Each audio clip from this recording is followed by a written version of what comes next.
I mean, both of us thought that it just comes with time. I guess like you train physical attributes, it takes time to work on the mental ones as well. So, I mean, I've been competing for probably 12 years now, so it's not like these things come naturally. Hi there, I am Faye and am in the media room with climbing legend extraordinaire Jim Pope. Hi Jim, how are you feeling about being at Kendal Mountain Festival? Hey, thanks for having me. Yeah, really excited to be here. I think it's the fourth time I've been now, and this year it's quite nice. I've not got loads on, so it's quite nice to be able to just actually take the time to go and watch things and catch up with people and have a look around at the stands. Brilliant, and what are you most excited for? I think I'm probably most excited for maybe the risk session with James McAfee and Dave McLeod. Both of those guys I really look up to for what they've done in climbing, and I guess for the risky routes they've done, so I'm quite interested to hear their opinions and viewpoints on that topic. Absolutely, that's been an incredibly popular session this year, and I guess as a climber yourself, you deal with risk a lot. How do you kind of balance that with your life? I guess, yeah, risk does prop up in climbing quite a bit, but for me personally, it's always calculated. I'm never trying to take unnecessary or risks which I feel aren't not justified, but if they're, yeah, I'll try and minimize it as much as possible. So quite often if I go for a dangerous lead or something, it's at the point where it doesn't feel that risky. I feel like I've controlled as many of the factors as I can. And talking about dangerous leads, so tell me about your strawberries onsight, and from what I've seen and heard, there was a bit of a run out there. Yeah, Strawberries is like a really historic route, and it was one that I really wanted to give a good on-site go. I just read lots about it. Steve had famously on-sited it, as well as a couple others. So I'd kind of built up this big, like, put quite a lot of pressure and weight on doing it in that style. And when you climb on site, you don't really know what gear you're going to need. You don't know where the placements are, so it's not a very long route. And if you get the gear, it's quite safe, so it's quite a nice one to go for in that style. But I just didn't really manage to find many of the placements, despite having like a full rack for Gogarth or something. But I managed to get a few things in which weren't that great, but. And when I got up to the crux, I just remember looking down and thinking that there definitely should be some more bits at that point. So, yeah, it was a little bit of a big run out, but luckily I managed to do it. Well, a massive congratulations, and we're glad you're here to tell the story because that is a pretty bold route. And I hear that recently you have been bouldering in Finland, so can you just tell us a bit about what you were doing there? Yeah, a month ago I went over to Finland with my good friends Aidan Roberts and Sam Lawson. Aidan had been to Finland before, maybe 3 years ago, to try Burden of Dreams, and then ever since then he'd sort of always sung its praises for not just that climb but everything else around there, like the scenery, the culture and stuff. So we were really keen to go along, and luckily there was like a good weather window, so we just headed out. Brilliant. And so we've already spoken about quite a few different disciplines of climbing. So you're a boulderer, you do some trad, you do a bit of everything actually, don't you? And what's your kind of favourite style of climbing then? I'd say it almost changes sort of through the year. Like, when it's winter and the weather's bad, it's like you don't want to be sat belaying all day or in the wind, so it's quite nice to just go bouldering with your friends.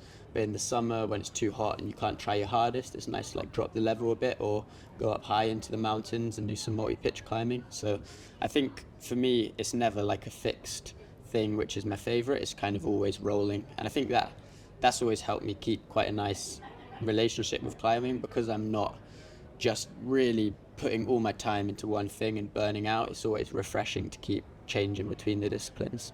And talking about your relationship with climbing, how do you kind of keep that balance then with your daily life and just getting up to other things you enjoy as well? Yeah.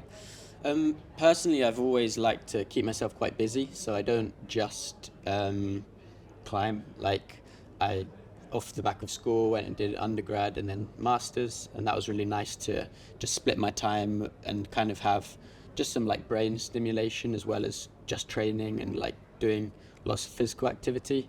And then since I've finished those, I still like to try and just learn new things, so like reading lots, or just all sorts really, like social life, going out walking, foraging, that sort of stuff. Sounds like you've got a really healthy balance there with climbing, which as a young climber must be quite hard, because you kind of emerged into the climbing scene in a time of a lot of intensity with things happening with the Olympics and everything, and you've done a lot of work with, you've been part of the World Championships recently. Can you talk a bit about that?